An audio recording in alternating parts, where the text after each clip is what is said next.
Iran Israel యుద్ధం తీవ్రతరమవుతుందా? Trump జోక్యంతో యుద్ధం ఎటువంటి మలుపులు తీసుకుంటుంది?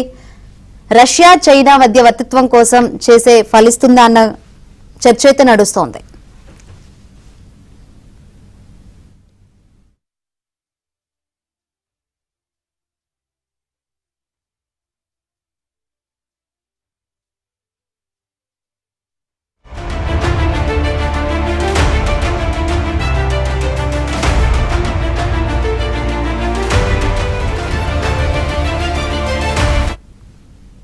ఇజ్రాయిల్ ఇరాన్ మధ్య యుద్ధం తీవ్ర స్థాయికి చేరడంతో పశ్చిమాసియా కల్లోలంగా మారింది. ఇరు దేశాలు పరస్పరం క్షిపణి దాడులు కొనసాగిస్తున్నాయి. ఎప్పుడు ఏం జరుగుతుందోనని ఇరు దేశాల ప్రజలు ఆందోళనగా ఉన్నారు. టెహ్రాన్ లో ఇజ్రాయిల్ ఇంటెలిజెన్స్ ఏజెన్సీ మొసాద్కు చెందిన డ్రోన్ల ఏజెన్సీని ఇరాన్ పేల్చివేసింది. ఈ నేపథ్యంలో ఇజ్రాయిల్ ప్రధాని బెంజమిన్ నెతన్యాహు కీలక వ్యాఖ్యలు చేశారు. Iran supreme leader Ayatollah Ali ఖమేనీని హతమారిస్తేనే యుద్ధం ముగుస్తుందంటూ సంచలన వ్యాఖ్యలు చేశారు. టెహ్రాన్ పై టెల్ అవీవ్ చేస్తున్న దాడులను ఆయన సమర్థించారు. ఇరు దేశాల మధ్య సంఘర్షణను పెంచే కంటే త్వరగా యుద్ధాన్ని ముగించేందుకు లక్ష్యంగా పెట్టుకున్నట్లు తెలిపారు.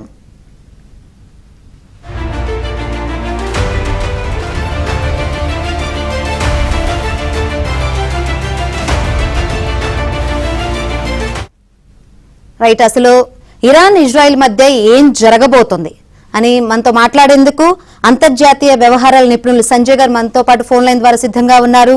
Good afternoon sir. Good afternoon అండి. రైట్, అసలు సిచ్యువేషన్ చూస్తుంటే చాలా ఉత్కంఠ కనిపిస్తుంది. అసలు ఏం జరగబోతుంది అంటారు? ఈ యుద్ధం చాలా తీవ్ర స్థాయికి చేరుతోందండి. పెద్ద ఎత్తున రెండు వైపులా క్షిపణి దాడులు చేస్తున్నారు. కానీ ముఖ్యంగా ఇజ్రాయెల్ తన ఎయిర్ సుపీరియారిటీని చూపిస్తోంది. ముఖ్యంగా ఇరాన్ మీద ఇరాన్ పూర్తి స్థాయిగా ఎయిర్ డామినేషన్ చూపిస్తోందండి.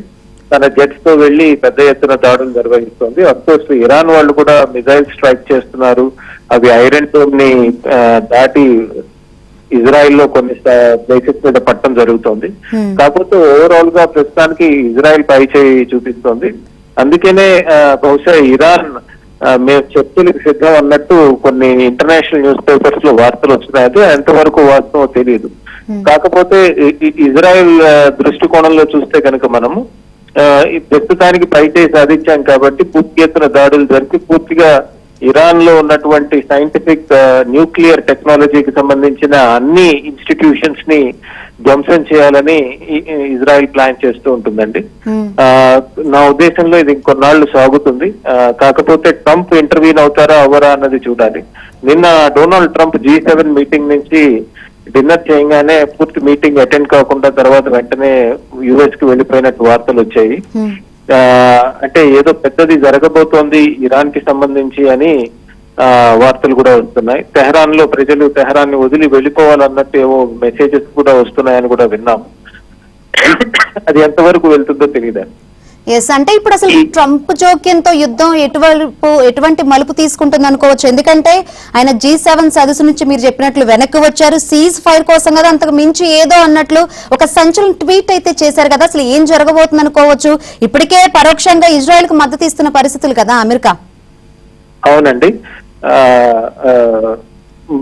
బయటికి మాత్రం అమెరికా మాకు ఈ యుద్ధంలో మేము పార్టిసిపేట్ చేయట్లేదని చెప్తున్నప్పటికీ మనందరికీ తెలిసిందే పెద్ద ఎత్తున ఆయుధ సామాగ్రి అదంతా కూడా ఇజ్రాయెల్ అమెరికా నుంచి తెచ్చుకున్నదే. తర్వాత అఫ్ కోర్స్ ఇజ్రాయెల్ కూడా తన సొంత డిఫెన్స్ టెక్నాలజీస్ అది ఉంటాయి. బట్ పరోక్షంగా మీరు చెప్పినట్టు ఎయిర్ డిఫెన్సెస్ లో కానీ, ఇంటెలిజెన్స్ లో కానీ, డిజిటల్ టెక్నాలజీ ఇంటెలిజెన్స్ షేరింగ్ లో కానీ ఇటువంటి విషయాల్లో పెద్ద ఎత్తున మద్దతు లభిస్తోందని చాలా మంది అర్థం జరుగుతోందండి.